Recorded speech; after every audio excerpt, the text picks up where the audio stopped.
Voilà, allez, on se lance. Voilà, allez, c'est parti. Voilà, aujourd'hui, c'est toujours avec le même plaisir qu'on est en votre compagnie, Pierre-François, à l'Espace Beausite de Arlon, pour une très belle exposition, un hommage à une artiste, on va dire.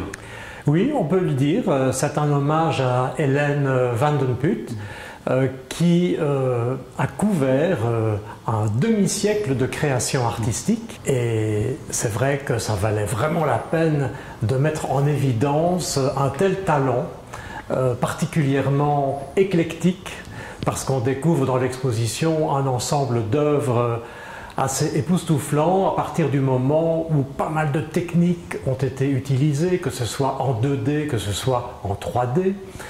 Et là, l'inspiration est foisonnante.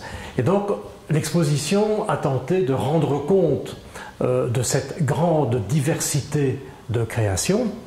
Alors, on aurait pu penser que l'exposition proposerait un parcours chronologique, mais ce n'est pas du tout ce qu'on a voulu faire. On a voulu au contraire que tout l'espace rayonne de cette inventivité et que chaque œuvre soit vraiment représentative du travail de l'artiste. Voilà. Alors je vais quand même vous demander, parce que vous dites que ça représente peut-être pas, si justement, mais que ce n'est pas chronologique, mais dites-moi pourquoi je vous ai demandé de vous mettre ici précisément, parce qu'il y a un petit peu de nostalgie, des dessins derrière vous qui évoquent les débuts de la carrière de l'artiste et une proue de bateau qui vous intéresse particulièrement, on va dire. Oui, pour deux raisons en effet, on est présent ici, parce que d'une part, 3 petits portraits réalisés à l'encre de Chine remontent à l'année 1976. Et là, vraiment, on peut considérer que c'est le tout départ, le tout début de sa carrière artistique. Et d'autre part, j'ai ici à mes côtés une proue de bateau en céramique. Et il faut rappeler en effet qu'il y a exactement 22 ans, pratiquement 22 ans, que ces proues de bateau ont été exposées ici à l'Espace Beausite, et c'était la toute première exposition. Elle s'intitulait d'ocre et de terre, et j'avais fait appel à Hélène van den Put pour présenter justement ces terres sous forme de proues de bateau. Voilà, si je vous demandais de nous définir l'artiste, est-ce qu'on pourrait parler éclectisme, curiosité? Curiosité, certainement. Éclectisme, c'est évident. Curiosité, oui, parce que elle a vraiment souhaité aborder différentes techniques, on l'a dit tout à l'heure, mais surtout énormément de matériaux auxquels elle s'est toujours véritablement mesurée. Alors, il faut savoir qu'au départ, elle est architecte d'intérieur, design. On va la retrouver toujours très rigoureuse, très construite, très organisée, déjà dans la conception de son travail et à plus forte raison dans la réalisation de ses œuvres. Et puis elle va s'orienter vers la publicité, le graphisme, donc on va la retrouver aussi dans le domaine de l'illustration. Donc il y a tout cet éventail de propositions qui étonne vraiment beaucoup. Et donc il y a, oui, en effet, cette curiosité, parce que le jour où elle aborde le feutre, elle va découper le feutre, elle va organiser le feutre.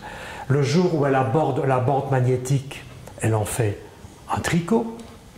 Puis elle aborde le plâtre, elle réalise des carrés de plâtre qui figurent, dirait-on, des villes englouties, comme des sites archéologiques. C'est très particulier aussi. Et puis alors, elle commence la gravure.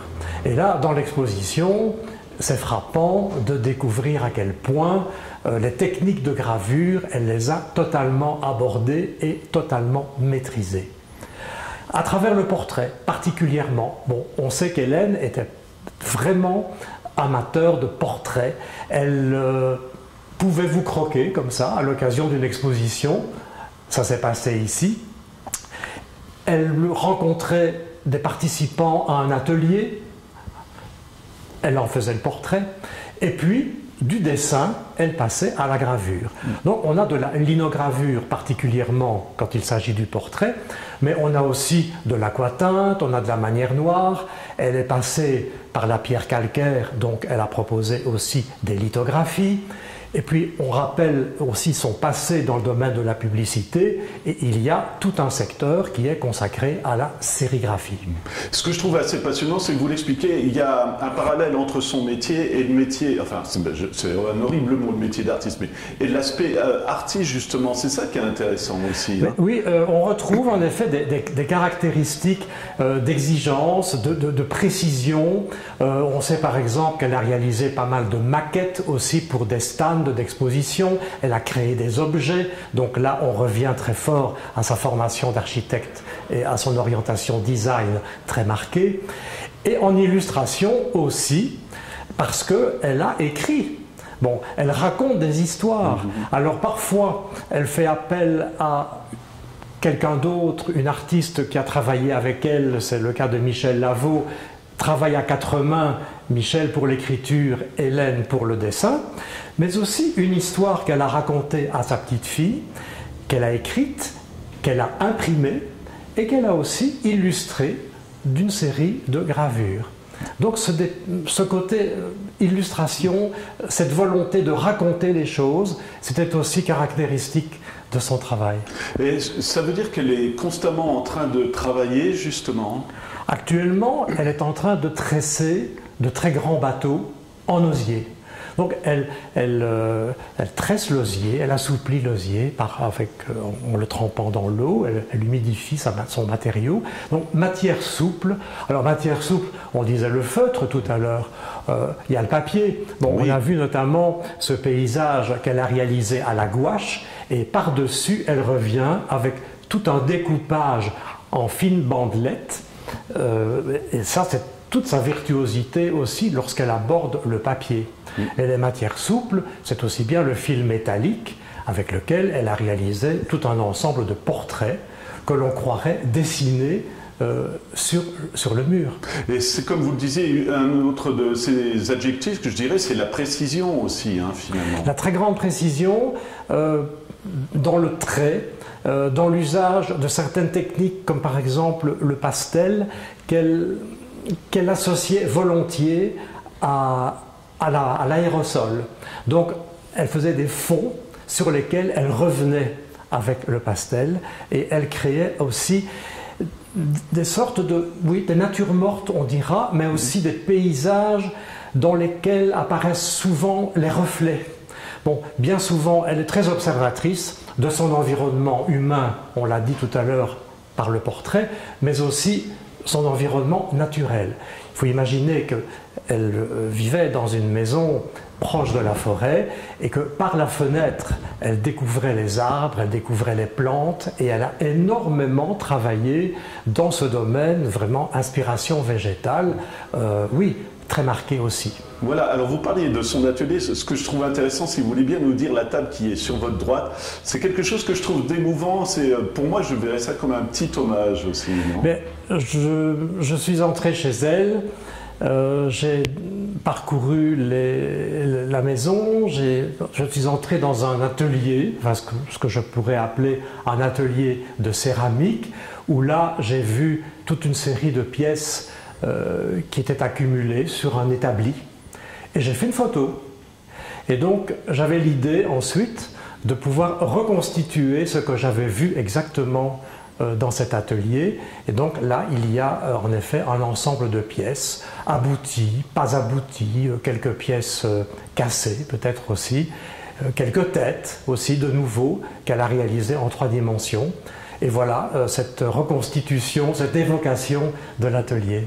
Vous qui la connaissez bien, de l'avoir suivie sur le long de sa carrière, ça vous impressionne cette productivité, ou est-ce que c'est classique chez un artiste?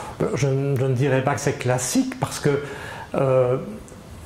parfois il y a tellement de diversité qu'on ne parvient plus toujours à suivre un parcours. On n'a pas toujours les repères qu'on souhaiterait. Mais dans ce cas-ci, je pense que les repères, on les a parce qu'il y a une continuité dans la pratique, notamment de la gravure. Et puis en 3 dimensions, alors sont venues s'ajouter différentes propositions, mais toujours ramenées à cet esprit de rigueur, de construction, cette façon aussi d'aborder l'espace et de très bien le maîtriser, parce qu'il y avait une étude, une approche des matériaux particulièrement fine.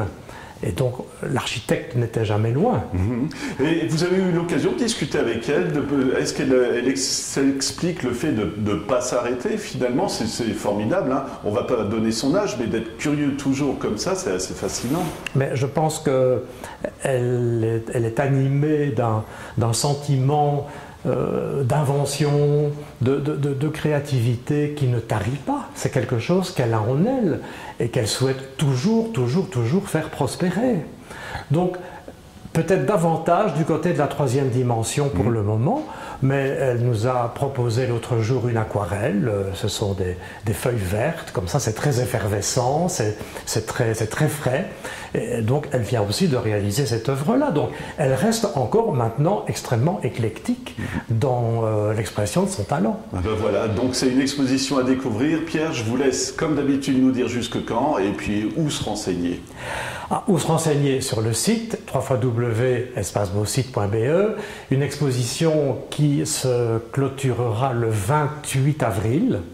Il y aura 2 dimanches d'ouverture qui seront également proposés, donc le 21 et le 28. Et les heures d'ouverture traditionnelles, c'est 10-18 du mardi au samedi.